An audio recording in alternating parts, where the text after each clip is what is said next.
అభినయ కళకు జీవరూపం, నటనా పటిమకు పరిపూర్ణ ప్రతిరూపం. భాషలకనేది ఆయుధం కాదు, నటనే ఆయుధం.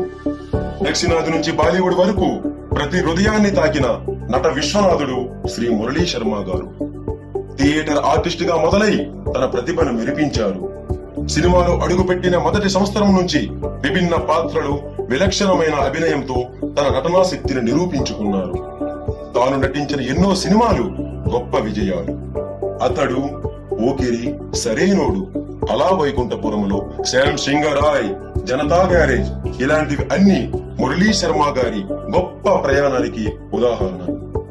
ఓ కఠిన పోలీస్ ఆఫీసర్ గా, ఓ ప్రేమతో నిండిన తండ్రిగా, ఓ పవర్ఫుల్ విలన్ గా, ఓ ప్రోత్సాహక పితామహుడిగా అతను చేసిన ప్రతి పాత్ర మన హృదయాలలో ఒక ప్రత్యేక స్థానం సంపాదించుకుంది. తెలుగు సినిమా గర్వించదగ్గ నటుడు, సౌత్ ఇండియన్ సినిమాకు ఒక గౌరవ సూచిక. వినయంగా ఉండే వ్యక్తిత్వం వెనక ఉన్నది ఒక అసాధారణ నట ప్రస్థానం.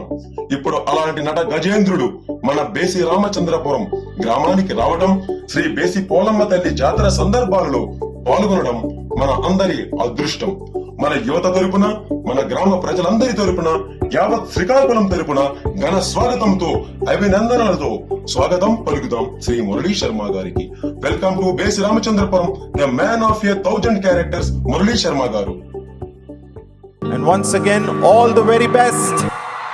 Keep moving ahead, shine, make your parents proud, make yourself proud. One life, make the most of it. One life, always remember this. One life, all the very best. Cheers. God bless you all.